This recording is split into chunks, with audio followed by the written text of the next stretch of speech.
sa paghingi ng tulong at suporta niyo para kay Pangulong Bongbong Marcos. Walang makakapigil sa ating pagpupuri, walang makakapigil sa ating pagbubunyi as we celebrate 39 years of the Kingdom Nation tonight. To give us the message, we're indeed so thankful. Ladies and gentlemen, the Vice President of the Republic of the Philippines, Honorable Sara C. Duterte.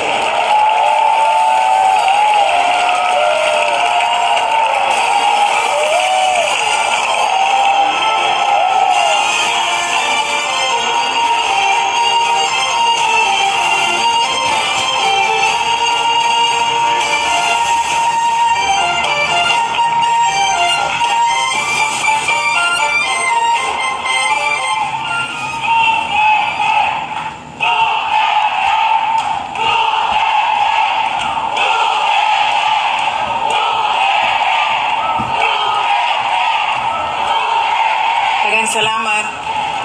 Maayong gabi kaninyong tanan. Palihog, manlingkod. Mga kaisuunan kong Dabawenyo, ladies and gentlemen, mga kababayan, Assalamualaikum warahmatullahi wabarakatuh. Madayaw, umayong adlaw kaninyong tanan. Magandang araw sa inyong lahat.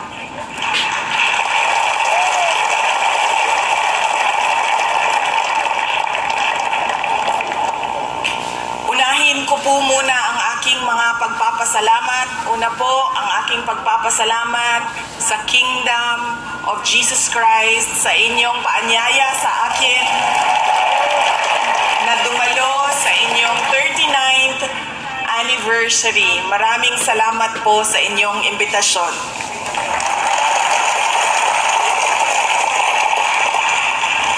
Pangalawang pagpapasalamat ko po ay mula po sa akin personal.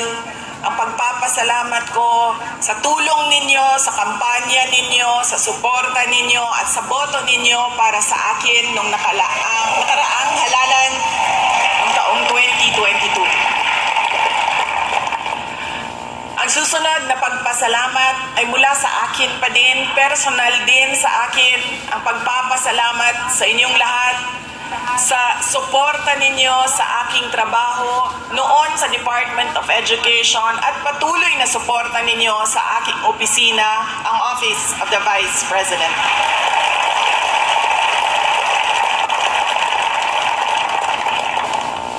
Huling pagpapasalamat ay mula po sa aming pamilya, ang pamilya Duterte.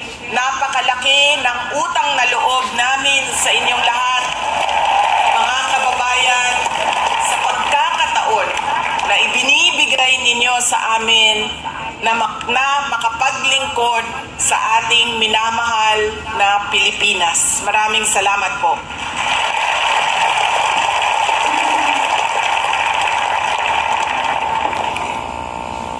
Nasabi ko na po,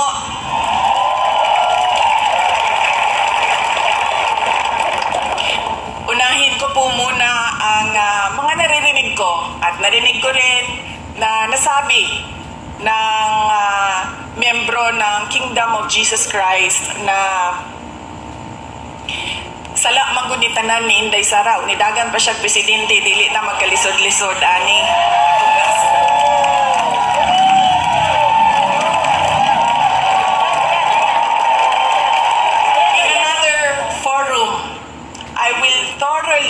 Explain myself kung bakit ganon ang nangyari at ganon ang desisyon ko.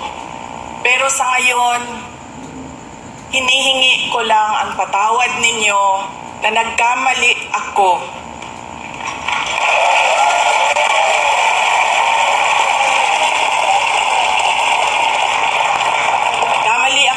Sa paghingi ng tulong at suporta niyo para kay Pangulong Bongbong Marcos.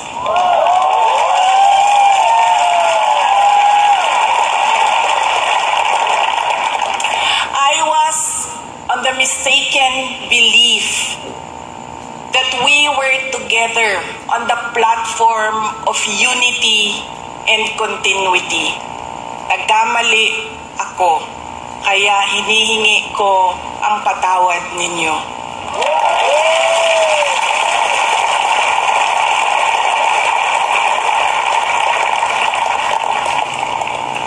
You know, this has been going on for 9 days, ang assault sa inyong Kingdom Nation, at I could not come earlier dahil meron ding atake sa opisina ng pangalawang Pangulo at hindi ko maiwanan ang aking mga kasamahan doon sa Office of the Vice President. But always remember na wala man ako lagi sa mga masasayang araw ninyo, pero nandito ako lagi sa inyong kalungkutan. I will always be with you in your darkness. Bago ako pumunta dito, doon sa Manila, sinabihan ako, huwag kang lumapit sa KOJC dahil talo ka dyan. Kalaban mo administrasyon, kalaban mo dayuhan na superpower. Sabi ko sa taong nagsabi sa akin noon,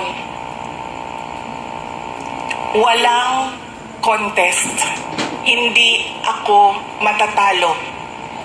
Walang kompetisyon. Bakit ako matatalo? They may be a minority.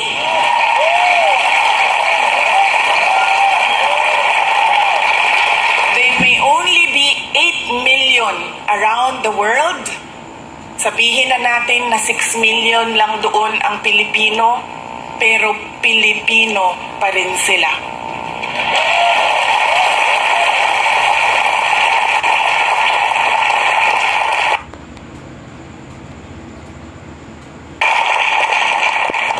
Noong ako ay naging Vice President, isa sa lagi na problema natin, hindi lang dito sa Davao City, but sa iba't ibang lugar ng Pilipinas, ay ang disaster response.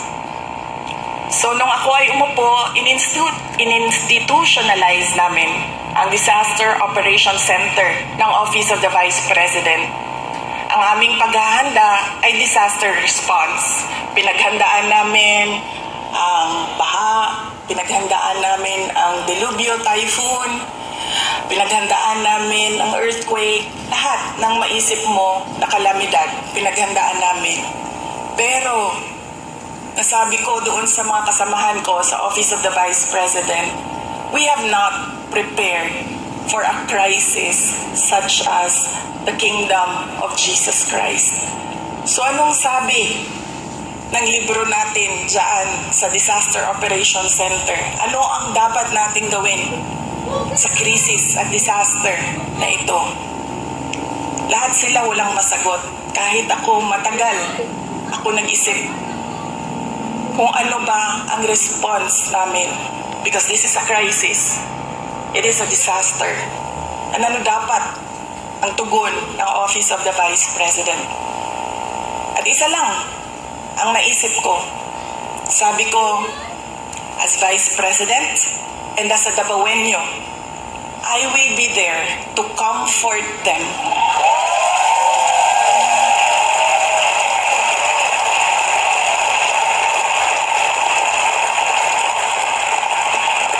I have a moral obligation to assist them if they feel that they are persecuted, kahit kukunti lang sila. Trabaho ko yan bilang pangalawang Pangulo.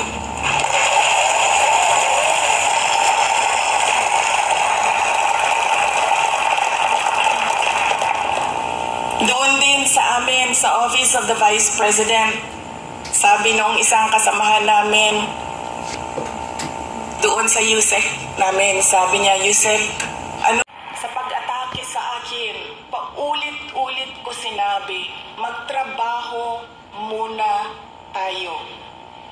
Because we owe it to our countrymen, because we made promises on stage, in front of everybody, na we will do something for our country.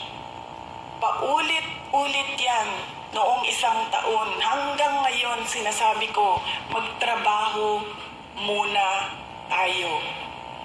Mas maraming nangangailangan ng tulong kaysa mas interesado sa politika.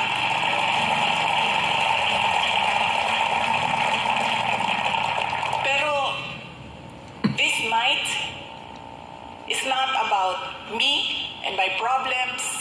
Hindi ako kawawa. Mas kawawa ang mga kaibigan natin na natutulog sa politika.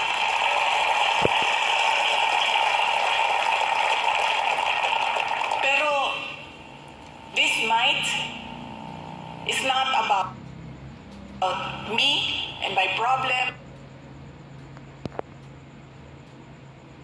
Tandaan ninyo, hindi kayo kawawa.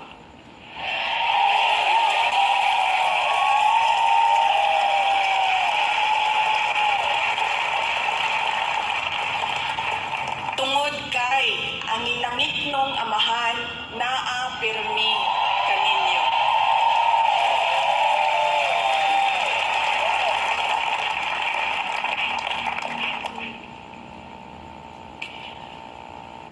Noong isang araw, kausap ko yung SMNI president. Sabi ko sa kanya, "Sir, bigyan mo ako ng update sa mga tao."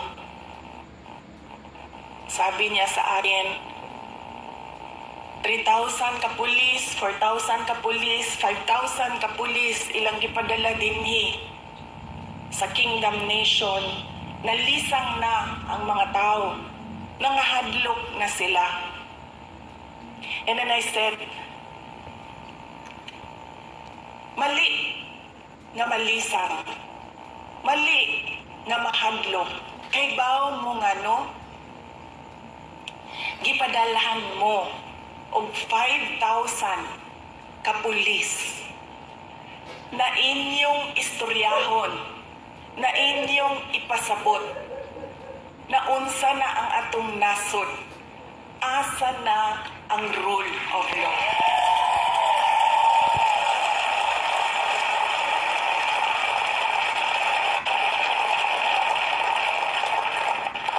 Gipadala sila dinhi para hadlokon mo. Gipadala mo sa Ginoo para pasabton sila.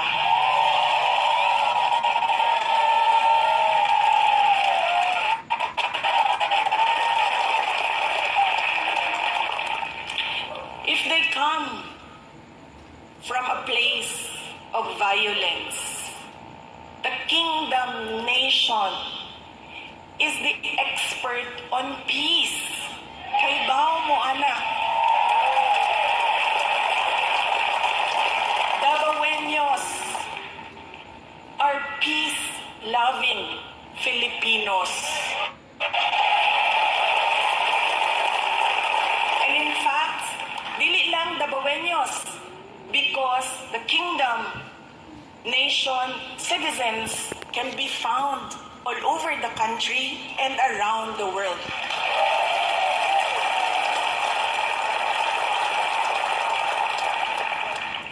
Kung ang gidala nila, if they bring you violence, give them peace. Show them peace.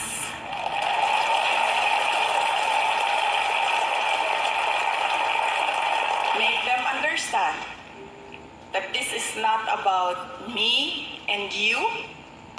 This is about the abuse of power and the assault on the freedom of religion. Because the Kingdom Nation citizens can be found all over the country and around the world.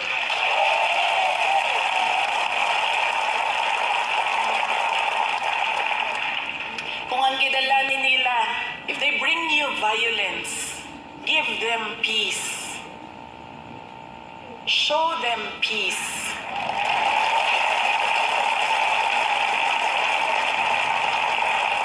Make them understand that this is not about me and you.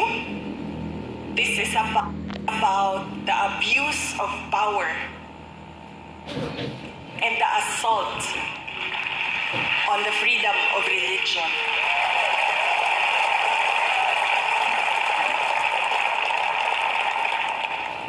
Violence, you have peace. Bullets and tear gas, what do you have? You have the words of the Almighty God.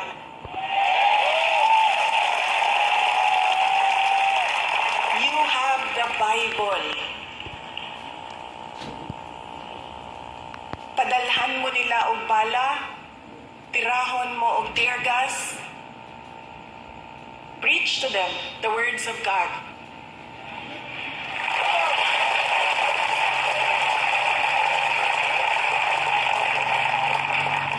Pangtulo,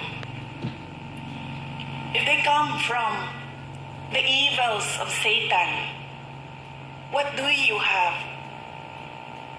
You have the goodness of the Lord Jesus Christ.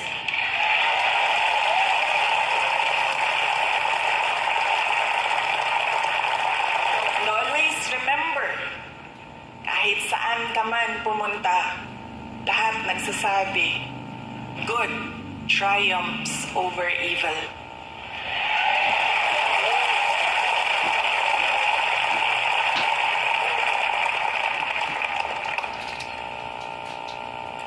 Ang ako ang lola sa mother side, maternal grandmother na ako, buhi pa siya karon, kaluoy sa Ginoo. She's blessed with a very long life. She's in her 90s. Lumad sila dinhi sa Davao del Sur o Davao City, sa Padada Davao del Sur o diri sa Davao City. Ang iyahang trabaho is magmaligya o kaniadtong panahon, mga 1960s, 1970s, mamaligya og mga PX goods. Anang mga murag ukay-ukay kung ginatawag nato karon.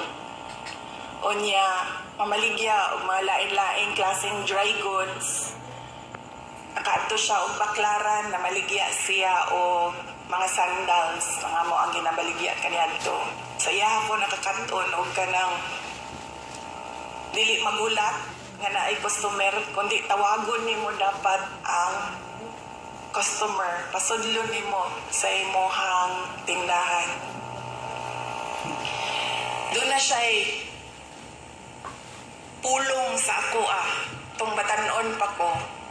Kaya ba mo, diri manggod sa ato sa Pilipinas, when you are outspoken, when you are opinionated, when you are headstrong, ang tawag sa imuha maldita.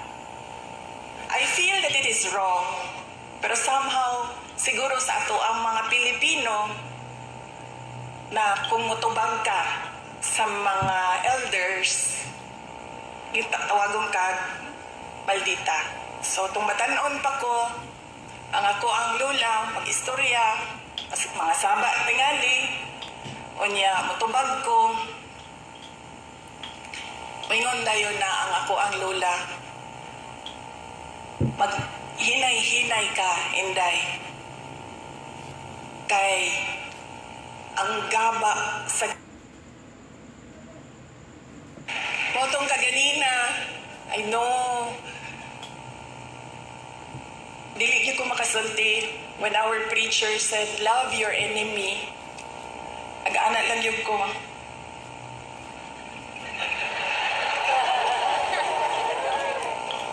Wala pa ko sa punto sa mga miyembro. I am not in that level of spiritual enlightenment na I can love my enemies.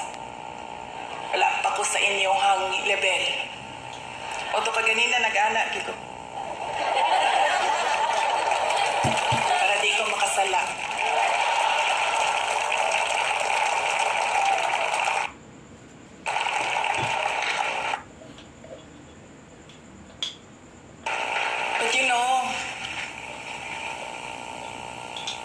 sa kuha. Dili man ako sila pamahal. I cannot bring myself to love them. Pero ang akong verse, pulong para kanila mao ang gaba sa Ginoo di gyud magsaba.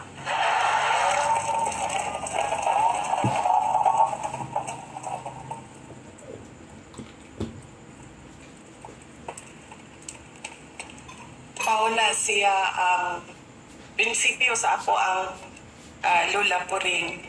And God will take care of you all the more because kamo, you can love your enemies, you can forgive, so you will gain victory.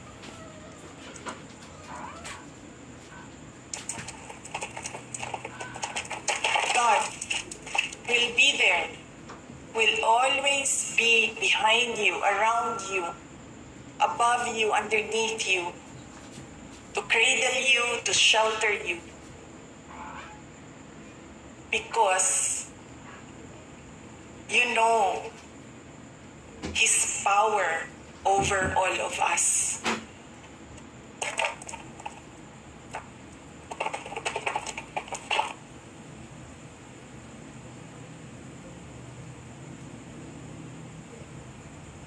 Wall. And then nakabutang dito 39th anniversary. Nakauna-una ko na sa pagtuo sa mga inchik, malas magud ang 9.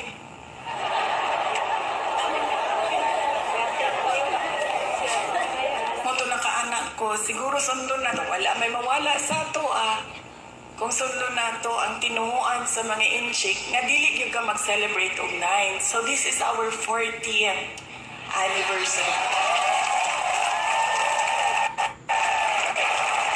Mamalakpak ka para sa 40 years.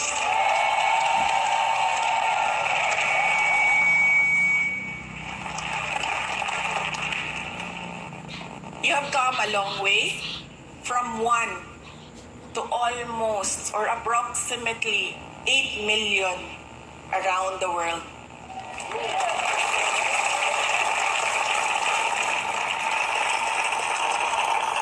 You have overcome challenges, and every challenge made you stronger, made you more united, and we can see that now. There is another challenge before you, pero naagihapon mo sa ngalan sa Ginoo.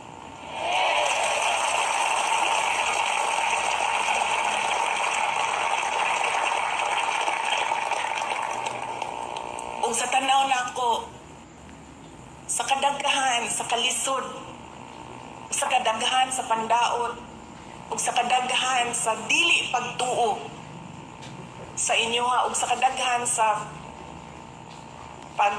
kanang kantsaw ba sa inyong pagtuo.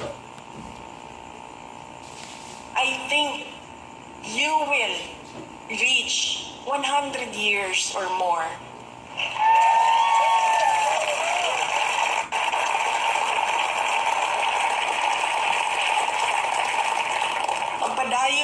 Magpadayon mo basta ang inyong pagsalig ug pagtuo hugot dinha sa Ginoo.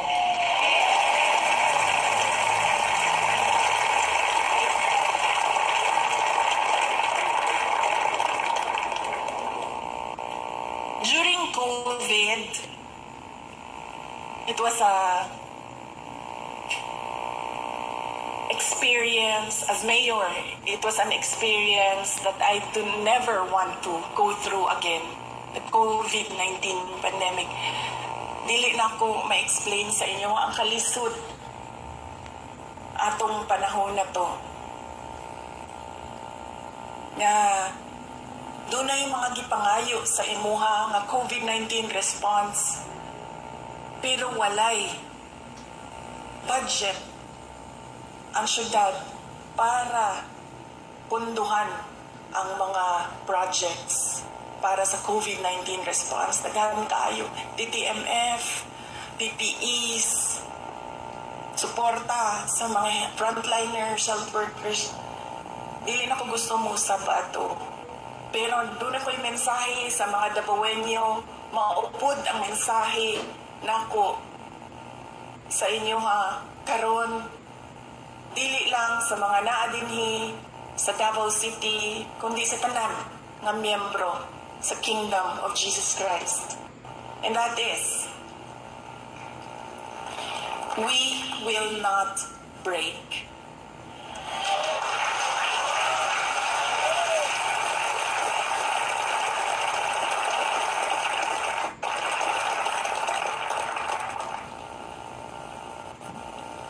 On my way here, kaganina, nag-inong kong, I will leave you with a verse.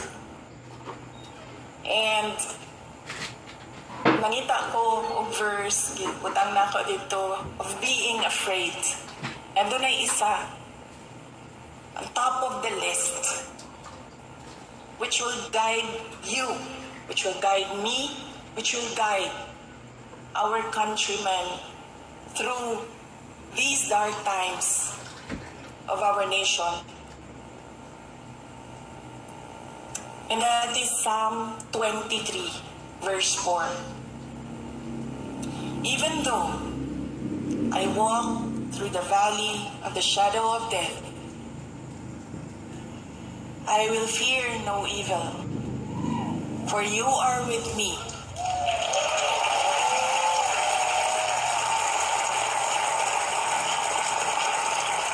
Your rod and your staff, they comfort me. Ayaw mo kalimot na ay Ginoo nga nagtanaw sa ato ang tanan.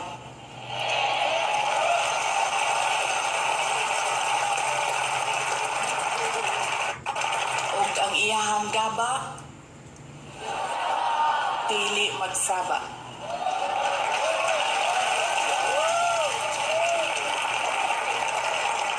Let us clap for 100 more years.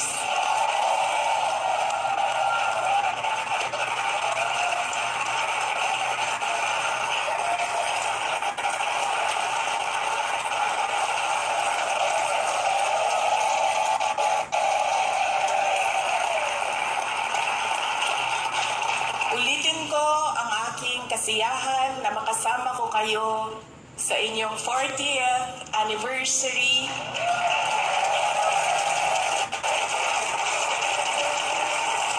We will not break. Happy 40th anniversary, Kingdom of Jesus Christ. God save the Philippines. Shukran.